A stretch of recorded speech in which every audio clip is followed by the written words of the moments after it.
ओम शांति।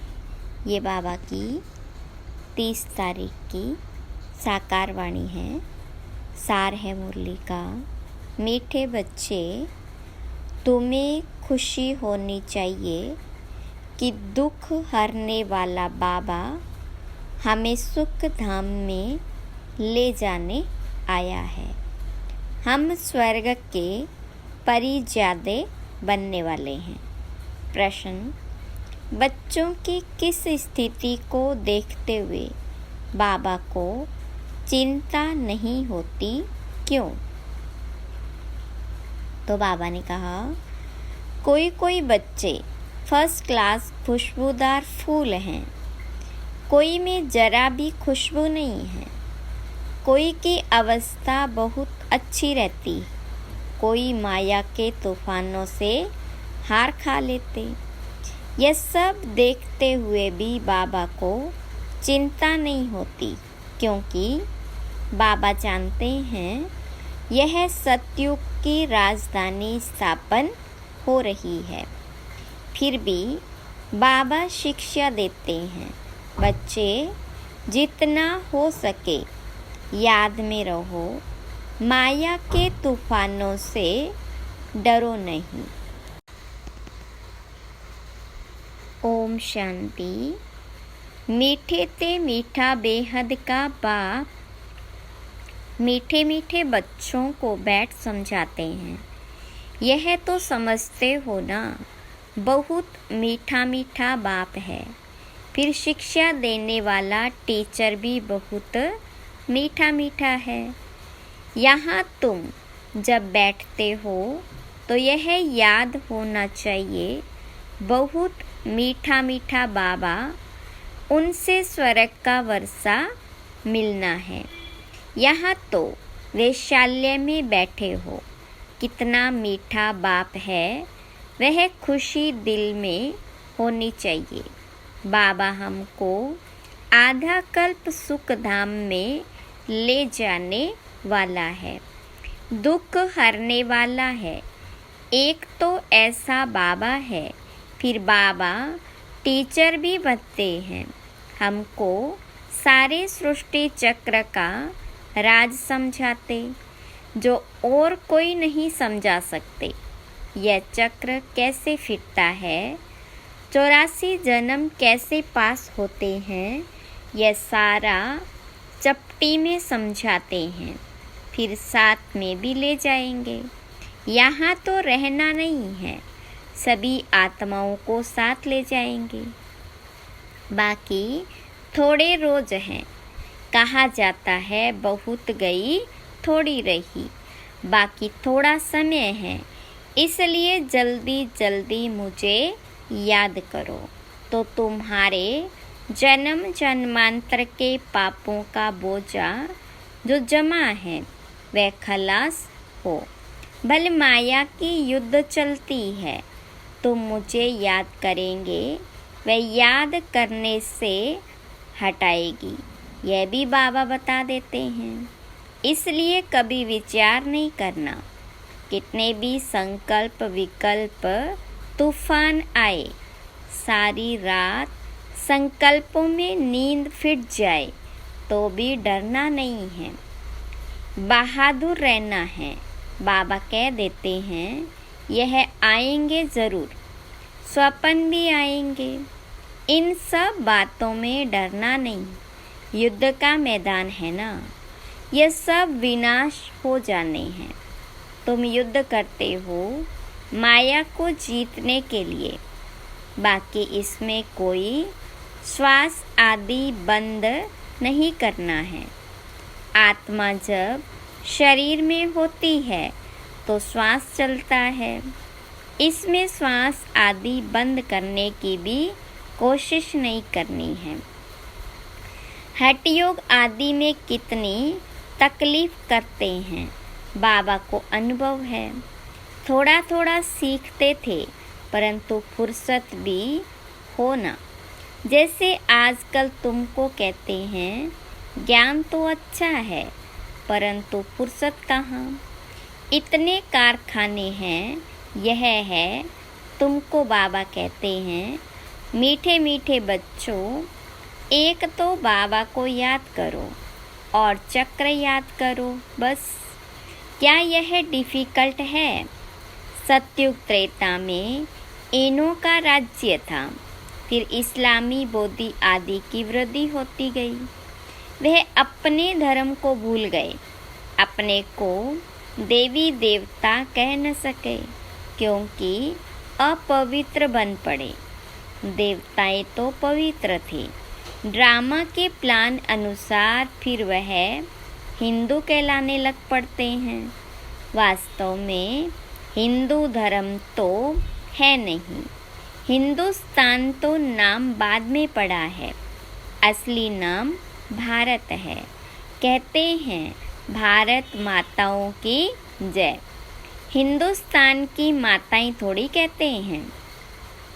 भारत में ही इन देवताओं का राज्य था, भारत की ही महिमा करते हैं। तो बाबा बच्चों को सिखला रहे हैं बाप को कैसे याद करना है। बाबा आए ही हैं घर ले चलने के लिए। किसको? आत्माओं को। तुम जितना बाबा को याद करते हो उतना तुम पवित्र बनते हो।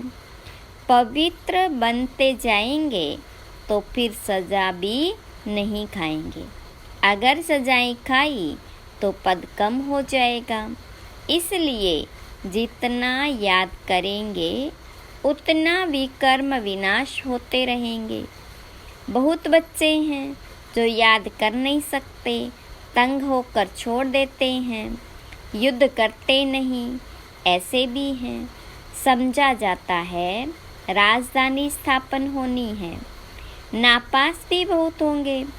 गरीब प्रजा भी चाहिए ना, बल वहाँ दुख नहीं होता है, परंतु गरीब और साहूकार तो हर हालत में होंगे। यह है कलयुग। यहाँ साहूकार व गरीब दोनों दुख भोगते हैं, वहाँ दोनों सुखी रहते, परंतु गरीब साहूकार की भासना तो रहेगी, दुख का नाम नहीं होगा। बाकी नंबरवार तो होते ही हैं, कोई रोग नहीं, आयु भी बड़ी होती है। इस दुख धाम को भूल जाते हैं। सतयुग में तुमको दुख याद भी नहीं होगा। दुख धाम और सुख धाम की याद अभी बाबा दिलाते हैं। मनुष्य कहते हैं स्वर्ग था, परंतु कब था, कैसा था, कुछ नहीं जानते। लाखों वर्ष की बात तो कोई को भी याद आ न सके। बाबा कहते कल तुमको सुख था, कल फिर होगा। तो यहाँ बैठ फूलों को देखते हैं। यह अच्छा फूल है, यह इस प्रकार की मेहनत करते हैं। यह स्थैर्य नहीं है, यह पत्थर बुद्धि है। बाबा को कोई बात की चिंता नहीं रहती। हाँ, समझते हैं बच्चे जल्दी पढ़कर साहूकार हो जाएं। पढ़ाना भी है, बच्चे तो बने हैं, परंतु जल्दी पढ़कर होशियार हो। और वह भी कहाँ तक पढ़ते और पढ़ाते हैं। कैसे फूल हैं, यह बाबा बैठ देखते हैं, क्योंकि यह है चैतन्य फूलों का बगीचा। फूलों को देखते भी कितनी खुशी होती। बच्चे खुद भी समझते हैं बाबा स्वर्ग का वर्षा देते हैं। बाबा को याद करते रहेंगे तो पाप कटते जाएंगे, नहीं तो सजा खाकर फिर पद पाएंगे। उसको कहा जाता है मानी और मोचरा। बाबा को ऐसा याद करो जो जन्म जन्मांतर के पाप कट जाए। चक्र को जानना भी है, चक्कर फिरता रहता, कब बंद नहीं होता। जो मिसल चलता रहता है, जो सबसे आहिस्ते चलती है। यह बेहद का ड्रामा में बहुत आहिस्ते चलता है, टिक टिक होती रहती। 5000 वर्ष में सेकंड्स मिनट्स कितने होते, वह हिसाब भी बच्चों ने निकाल कर भेजा। लाखों वर्ष की बात होती तो कोई भी हिसाब निकाल न सके। यहाँ बाप और बच्चे बैठे हैं। बाबा एक एक को बैठ देखते हैं। यह बाबा को कितना याद करते, कितना ज्ञान उठाया, औरों को कितना समझाते हैं। है बहुत सहज, सिर्फ बाप का परिचय दो। बैच तो बच्चों के पास है ही। बोलो, यह है शिव बाबा।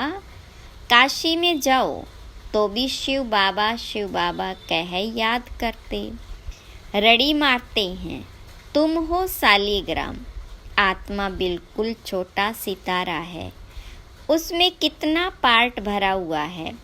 आत्मा घटती बढ़ती नहीं, विनाश नहीं होती। आत्मा तो अविनाशी है, उसमें ड्रामा का पार्ट भरा हुआ है। हीरा सबसे मजबूत होता है, उस जैसा सख्त पत्थर कोई होता नहीं। जौहरी लोग जानते हैं, आत्मा का विचार करो कितनी छोटी है, उनमें कितना पार्ट भरा हुआ है जो कभी भी घिसता नहीं। दूसरी आत्मा होती नहीं। इस दुनिया में ऐसा कोई मनुष्य नहीं जिसको हम बाप, टीचर, सतगुरु कहें। यह एक बेहद का बाप है, शिक्षक है, सबको शिक्षा देते हैं, मन मना भाव। तुमको भी कहते कि कोई धर्म वाले मिले, उनको कहो अल्लाह को याद करते हो ना। आत्माएं सब भाई भाई है। अब बाबा शिक्षा देते हैं कि मामेकम याद करो तो वे कर्म विनाश होंगे। बाबा ही पतित पावन। यह किसने कहा? आत्मा ने। मनुष्य भल गाते हैं परंतु अर्थ नहीं समझते हैं। बाबा कहते, तुम सब सीताएं हो, मैं हूँ राम। सब भक्तों का सद्गति दाता मैं हूँ। सबकी सद्गति कर देते, बाकी सब मुक्ति धाम में चले जाते हैं। सतयुग में दूसरा धर्म कोई होता नहीं, सिर्फ हम ही होते, क्योंकि हम ही बाबा से वर्षा लेते हैं। यहाँ तो देखो कितने ढेर के ढेर मंदिर है, कितनी बड़ी दुनिया है, क्या क्या चीज़ें हैं। वहाँ यह कुछ भी नहीं होगा, सिर्फ भारत ही होगा। यह रेल आदि भी नहीं होगी, यह सब खत्म हो जाएंगे। वहाँ रेल की दरकार ही नहीं। छोटा शहर होगा, रेल तो चाहिए दूर दूर गांव में जाने के लिए। बाबा रिफ्रेश कर रहे हैं, भिन्न भिन्न पॉइंट्स समझाते रहते हैं बच्चों के लिए। यहाँ बैठे हो, बुद्धि में सारा ज्ञान है, जैसे परमपिता परमात्मा में सारा ज्ञान भरा हुआ है जो तुमको समझाते रहते हैं। ऊंचते ऊंच शांति धाम में रहने वाला शांति का सागर बाबा है। हम आत्माएं भी सब वहाँ स्वीट होम में रहने वाली हैं। शांति के लिए मनुष्य कितना माथा मारते हैं। साधु लोग भी कहते, मन को शांति कैसे मिले, क्या क्या युक्ति रचते हैं। गाया जाता है, आत्मा तो मन बुद्धि सहित है, उनका स्वधर्म है ही शांत। मुख ही नहीं, कर्मेंद्रियां ही नहीं, तो जरूर शांत ही होगी। हम आत्माओं का निवास स्थान है स्वीट होम, जहाँ बिल्कुल शांति रहती है। फिर वहाँ से पहले हम आते सुख धाम में। अभी तो इस दुख धाम से ट्रांसफ़र होते हैं सुख धाम में। बाबा पावन बना रहे। कितनी बड़ी दुनिया है, इतने जंगल आदि कुछ भी वहाँ नहीं होंगे, इतनी पहाड़ियाँ आदि कुछ नहीं होगी। हमारी राजधानी होगी, जैसे स्वर्ग का छोटा सा मॉडल बनाते हैं। वैसे छोटा सा स्वर्ग होगा, क्या होना है वंडर देखो। कितना बड़ी सृष्टि है, यहाँ तो सब आपस में लड़ते रहते हैं। फिर इतनी सारी दुनिया खत्म हो जाएगी, बाकी हमारा राज्य रहेगा। इतना सब कुछ खत्म हो, यह सब कहाँ जाएगा? समुद्र, धरती आदि में चले जाएंगे। इनका नाम निशान भी नहीं रहेगा। समुद्र में जो चीज़ जाती है वह अंदर ही खत्म हो जाती है। सागर हप कर लेता है, तत्व तत्व में, मिट्टी मिट्टी में मिल जाती। फिर दुनिया ही सतो प्रधान होती है। उस समय कहा जाता नई सतो प्रधान प्रकृति। तुम्हारी वहाँ नेचुरल ब्यूटी रहती है। लिपस्टिक आदि कुछ भी नहीं लगाते, तो तुम बच्चों को खुश होना चाहिए। तुम स्वर्ग के परिजादे बनते हो। ज्ञान स्नान नहीं करेंगे तो तुम देवता बनेंगे नहीं, और कोई उपाय है नहीं। बाबा तो है सदा खूबसूरत। तुम आत्माएं सांवरी बन गई हो। माशूक तो बड़ा सुंदर मुसाफिर है, जो आकर तुमको सुंदर बनाते हैं। बाबा कहते, मैंने इसमें प्रवेश किया है, मैं तो कभी सांवरा नहीं बनता हूँ। तुम सांवरे से सुंदर बनते हो।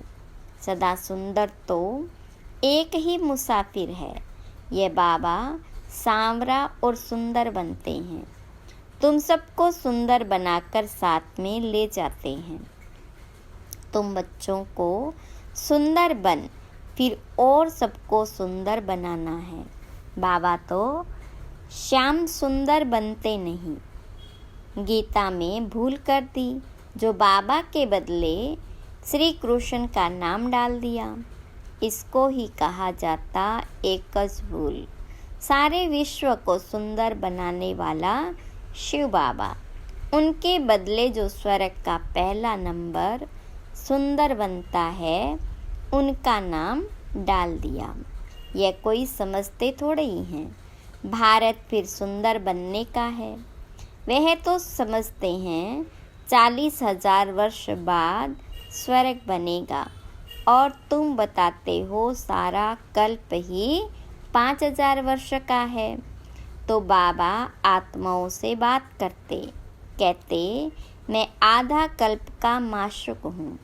तुम मुझे पुकारते आए हो, हे पतित पावन आओ। आकर हम आत्माओं आशिकों को पावन बनाओ। तो उनकी मत पर चलना चाहिए, मेहनत करनी चाहिए। बाबा ऐसे नहीं कहते कि तुम धंधा आदि नहीं करो, नहीं, वह सब कुछ करना है। गृहस्थ व्यवहार में रहते, बाल बच्चों आदि को संभालते, सिर्फ अपने को आत्मा समझ मुझे याद करो, क्योंकि मैं पतित पावन हूँ। बच्चों की संभाल भल करो, बाकी अभी और बच्चे पैदा नहीं करो, नहीं तो वह याद आते रहेंगे। इन सब के होते हुए भी इनको भूल जाना है। जो कुछ तुम देखते हो, यह सब खत्म हो जाने वाले। शरीर खत्म हो जाएगा। बाबा की याद से आत्मा पवित्र बन जाएगी, तो फिर शरीर भी नया मिलेगा। यह है बेहद का संन्यास। बाबा नया घर बनाते हैं, तो फिर पुराने घर से दिल हट जाती। स्वर्ग में क्या नहीं होगा, अपार सुख है। स्वर्ग तो यहाँ होता है। देलवाड़ा मंदिर भी पूरा यादगार है। नीचे तपस्या कर रहे हैं, फिर स्वर्ग कहाँ दिखावे, वह फिर छत में रख दिया। नीचे राजयोग की तपस्या कर रहे हैं, ऊपर राज्य पद पड़ा है। कितना अच्छा मंदिर है। ऊपर है अचलगर, सोने की मूर्तियां हैं। उनसे ऊपर है फिर गुरु शिखर, गुरु सबसे ऊपर बैठा है। ऊंचते ऊंच है सतगुरु, फिर बीच में दिखाया है स्वर्ग। तो यह देलवाड़ा मंदिर पूरा यादगार है। राजयोग तुम सीखते हो, फिर स्वर्ग यहाँ होगा। देवताएं यहाँ थे ना, परंतु उनके लिए पावन दुनिया अब बन रही है। अच्छा, मीठे मीठे सिकिलदे बच्चों प्रति माता पिता बाप दादा का याद प्यार और गुड मॉर्निंग। रूहानी बाप की रूहानी बच्चों को नमस्ते। रूहानी बच्चों की रूहानी बाप दादा को याद प्यार गुड मॉर्निंग और नमस्ते।